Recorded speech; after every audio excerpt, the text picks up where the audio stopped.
Hello everyone, welcome back to my YouTube channel. কেমন আছো সবাই? আর সবাইকে গুড মর্নিং জানিয়ে আজকের আমি আমার নতুন ব্লগটা আবার শুরু করছি। তো দেখতে থাকো শেষ পর্যন্ত।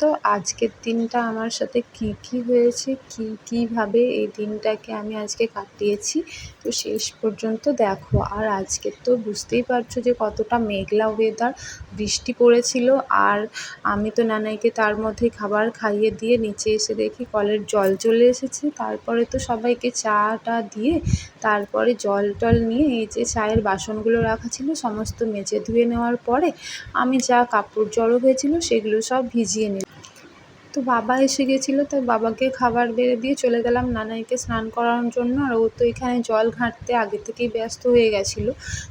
তো এদিকে তো সমস্ত খাবার রেডি হয়ে গেছিলো। নানাইয়ের পাতলা করে মাছের ঝোল করেছিলাম, আর ওর বাবা, নানাইয়ের বাবা তো মাছ খায় না, ছোটো মাছ, তো সেই জন্য নানাইয়ের বাবার জন্য ডিমের ঝোল করলাম আলাদা করে। নানাইকেও স্নান টান করিয়ে আমি খাইয়ে দিলাম।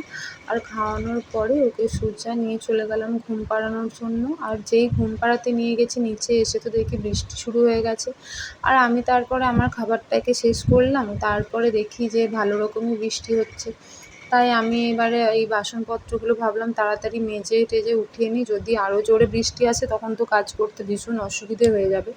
যেহেতু দেখছো যে আমাদের উঠোনটা তো মোটামুটি খোলামেলা উঠোন, তাই ঝড় বৃষ্টি এলে একটু অসুবিধাই হয় উঠোনের মধ্যে কাজ করতে। তো বাসনপত্র সমস্ত ধোয়ার আগে টেবিলটা আমি যেমন পরিষ্কার করি প্রতিদিনের মতো আজকে পরিষ্কার করে নিলাম। আর তারপরে তো এই দেখো এবারে বসবো বাসনগুলো মেজে নিতে।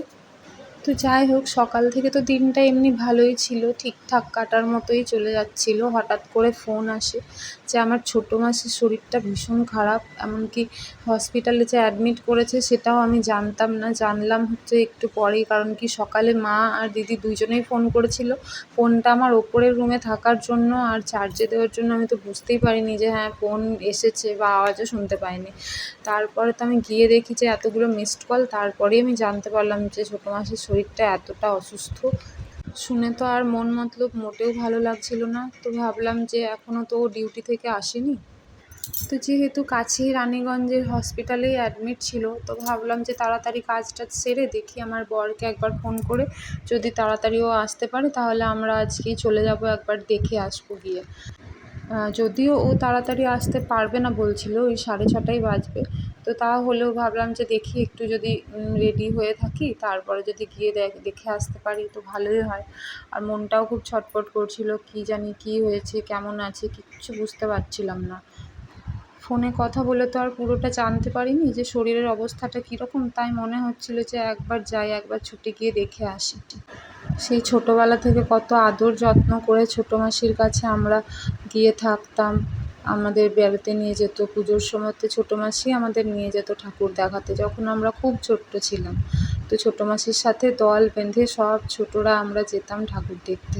এখন তো আমার বিয়ে হয়ে যাওয়ার পরে মা ছোটো মাসি দুজনেই একসাথে যেত ঠাকুর দেখতে। আর তারপর থেকে একটু একটু শরীর খারাপ হতে থাকে, আর তারপর তো চলাফেরা ঘোরাফেরা তেমনভাবে আর করতে পারে না। কিন্তু কী আর করা যাবে, যেহেতু নিজে ডিউটি করে তো ওই ডিউটিতে যেতেই হতো তাকে। আমার মায়েরা আসলে 3 বোন, আমার মা সবথেকে ছোটো, আর বড় মাসি তো কিছুদিন আগেই মারা গেলেন। বড় মাসির জন্য খুব কান্নাকাটি করছিলাম, তারপরেই এই ছোটো মাসির অবস্থা। মায়ের মনটা তো ভীষণ ভেঙে গেছে, সেটা তো বুঝতেই পারছি। দেখো তোমাদের সাথে এত গল্প করতে করতে আমার বাসনগুলোও সব ধোয়া হয়ে গেল। তারপরে উঠোনটায় একটু ভাতটার চাপ পড়েছিল, সেগুলো জল দিয়ে করে দিলাম ওইদিকে নালির দিকটায়, ওই নালি হয়ে চলে যাবে সোজা পুকুরে। তো তারপর দেখে নিচ্ছিলাম যে দেখি কি মশলা টশলা বাড়তি রয়েছে। বর বলছিল যে মাসকাবারি জিনিস আনার জন্য লিস্টটা রেডি করতে, তাই আমি একটু দেখে নিলাম। আর আজকেই যদি যায় আনতে, তো ওটা তো আমাকে রেডি করে রাখতেই হবে, না হলে বলবে এসে যে তোমাকে তো আগে থেকেই বলেছিলাম। তো ওইগুলোই দেখে নিচ্ছিলাম। তারপরে আমি আটাটা মাখতে শুরু করলাম।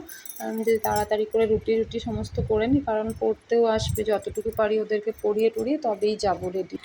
আমার স্টুডেন্টদেরও তো সবার এক্সাম টেক্সাম চলছে, তো ওদেরকেও ছুটি দেওয়াটা এখন ঠিক হবে না, সেই ভেবে তাড়াতাড়ি এই যে রুটি সমস্ত করে নিলাম, আর দুধটাও গরম করে নিলাম।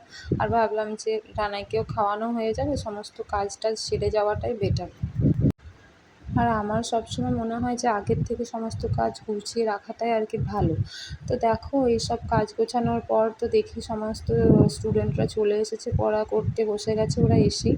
আর এদিকে নানাইও ঘুমোচ্ছিল। তা আমি ওদেরকে যা পড়া ছিল কাজ টাজ সমস্ত দিলাম।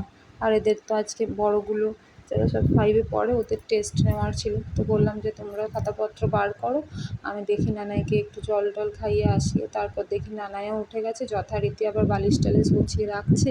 পুরো পাকা বুড়ো হয়ে গেছে আমার নানাই একটা। আর আজকে উঠে আর কাঁদেনি, চুপ করে বসেছিল। দরজা খুলতেই দেখি বিছানাতে পা মেলে বসে রয়েছে।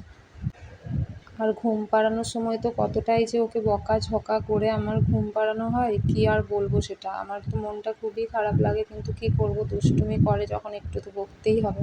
আর তারপরে ওকে 2টো বিস্কিট দিয়ে দিলাম। অনেকক্ষণ খাবার খেয়েছে, তো একটু খিদে ফিদে পেয়ে যায় ওর। এতক্ষণ আমি পড়াবো, তারপরে ওকে খাবার খাওয়াবো সন্ধে জ্বালার পর, তো সেইটুকু টাইমের জন্য আমি বিস্কুটটা জল দিয়ে খেলে একটু ওরও পেটটা ভরা ভরা থাকবে আর কি। আর তারপরে আমার স্টুডেন্টদেরকে সমস্ত কোয়েশ্চেন দিয়ে দিলাম, বললাম এগুলো দেখে তোমরা ততক্ষণ তোমাদের লেখাগুলোকে করো। টেস্ট নেবো বললাম না, সেই টেস্টেরই কোয়েশ্চেন ওদেরকে লিখে দিয়ে দিলাম একটা খাতার মধ্যেতে। আর এই যে এই লিস্টটা যেটা দেখছো, এই লিস্টটা আমি করে নিলাম তার ফাঁকেই।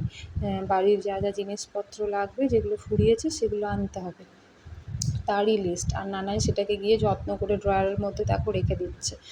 বললো বাবা এলে আমি এখান থেকেই বার করে দিয়ে দেবো। তারপর তো নিচে যেতে দেখি এত মাছ ধরা হয়েছে আবার পুকুরে। তো আবার আজকে মামাবাড়ির পুকুরে মাছ ধরতে গেছিলো বাবা, এই যে এই মাছ পেয়েছে। তো মা তো কেটে সমস্ত নুন হলুদ মাখিয়ে নিয়েছে। আমি এসে দেখি মা একদম রেডি করে দিয়েছে মাছটাকে। আমি সন্ধে টন্ধে জেলে নিলাম। আর সন্ধে জ্বালার পরে একটুখানি সবাইকে চাটা ভাবলাম যে দিয়ে দেবো, তো সেই জন্য সন্ধেটা জ্বালতে বসলাম। ওইদিকে তো মা ভুট্টা পোড়াতে বসে গেছিলো এতক্ষণে। তো প্রতিদিনই আমি এই টাইমে সন্ধেটা দিয়ে দিই, তারপরেই নানাইয়ের খাবার রেডি করে নিই। আর বাবাকে মাকে চা দিয়ে দিই, যেদিনকে ও থাকে সেদিনকে ওকেও চা দিয়ে দিই। তারপরে আবার আমি ওপরে উঠে যাই, তারপরে ওদেরকে কাজ টাজ দিয়ে ছুটি দিয়ে দিই। আর বাড়ির লোক নিতেও চলে আসে ততক্ষণে, তো এর মাঝখানে ওদেরকে কাজ দিয়ে আমার এতগুলো কাজ সারা হয়ে যায় নিচে আর কি। তো দুপুরবেলায় তো বৃষ্টিটা হচ্ছিল, তাই ভেবেছিলাম যে বোধহয় আজকে আর যাওয়া হবে না ছোটো মাসিকে দেখতে। তো এখন কিন্তু আর বৃষ্টিটা পড়েনি। আর মা দেখো এদিকে বাবার আনা ভুট্টাগুলোকে সমস্ত পোড়াচ্ছে। সবাই বাবা বললো যে আমরা সবাই মিলে চলো ভুট্টাগুলো খেয়ে নিই, রাখলে আবার নষ্ট হয়ে যাবে, সব থেকেই যাবে। তো ওই জন্য মা ওইগুলো পোড়াতে শুরু করেছিল, আর আমি এদিকে গপুকে শুইয়ে দিচ্ছি। দেখো ছোট্ট ছোট্ট 2 গপুকে আমার একটাই মশারির ভেতরে শুইয়ে দিচ্ছি। দুইজনাকার 2টো মশারি এখন নেই। আসলে ছোট্ট গপুটা নতুন আনা হয়েছিল। আসলে আনা হয়েছিল বলতে এটার তো পেছনে একটা অন্য গল্প আছে, কখনো আবার বলবো তোমাদের সেটা। আর বাবাকে প্রসাদ দিলাম, আর তারপরে গিয়ে নানাইয়ের জন্য দুধটা গরম করতে বসিয়ে দিলাম। নানাইয়ের জন্য খাবারটাও তো রেডি করতে হবে। আর তা করতেই দেখো চলে এলো আমার বর। তো ওকেও চা টা ভুট্টা সমস্ত কিছু দিলাম। নানাইয়ের জন্য এই কর্নফ্লেক্সটা মিক্সিতে গুঁড়ো করে নেবো, কারণ এই কর্নফ্লেক্সটা না ওই গুঁড়ো না করলেও আবার দুধ দিয়ে ভালো করে না গোলা হলে ও খায় না। মুখে ওর কিছু লাগা চলবে না। যদি মুখের মধ্যে কিছু লাগে, বড় বড় দানা বা টাইপের কিছু যদি ওর মুখে লাগে, তো সেই খাবারটা ও খাবে না। অনেক গুণ আছে। তো যাই হোক, খাবারটা গোলার পরে ওকে খাওয়াতে চলে এলাম আমি।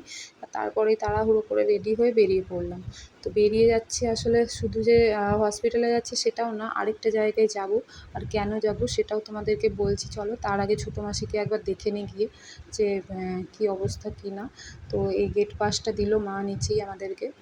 আর মাকে বললাম যে তুমি নানাইকে একটু ধরো, নানাইকে আর নিয়ে যাব না উপরে। তো গিয়ে তো দেখলাম যে অবস্থা খুব একটা ভালো নেই। তো দেখে তো খুবই কষ্ট হচ্ছিল, কী আর বলবো।